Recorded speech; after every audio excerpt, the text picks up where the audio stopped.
First of all, I want to say that Gadwal is something I've grown up seeing my mother wearing. So it's something which is very, very familiar to me. Also, there is a fantastic, in my mother's from Goinar Baksho, there is a whole Bengali rap on different kinds of textiles and handlooms.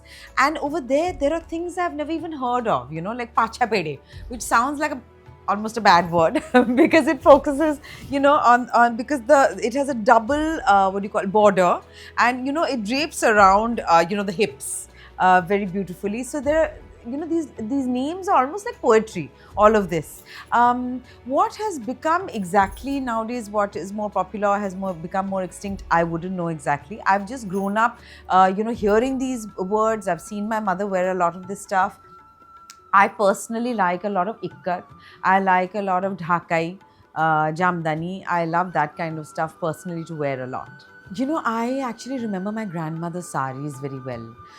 And she used to have a lovely old fashioned cupboard, which, when you pulled out the drawers, there were these wooden rods, and the saris would hang on those wooden rods. So you take out a rod. I mean, you could take the rods out actually.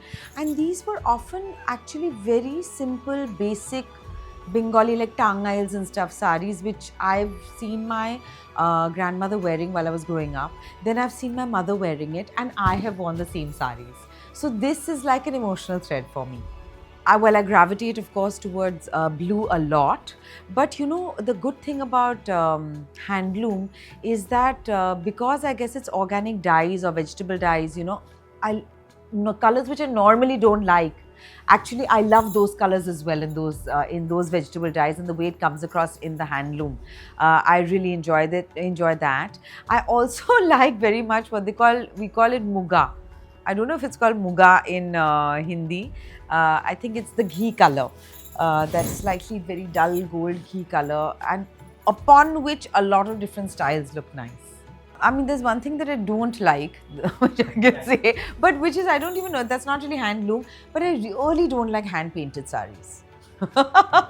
Where people actually paint on saris, even though, the thing about handloom is that you can, the craftsmanship is what is so nice. It feels personal, right? But even though, like, I think maybe for me, it's not a tradition that I've grown up with.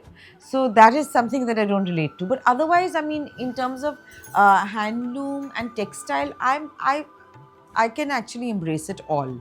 I'm very comfortable with that ethos overall. There's nothing in particular that I feel needs to be brought back, because it's, to each his own. Like for me, it's even like, for example, my father has a beautiful framed, he's framed his grandmother's sari.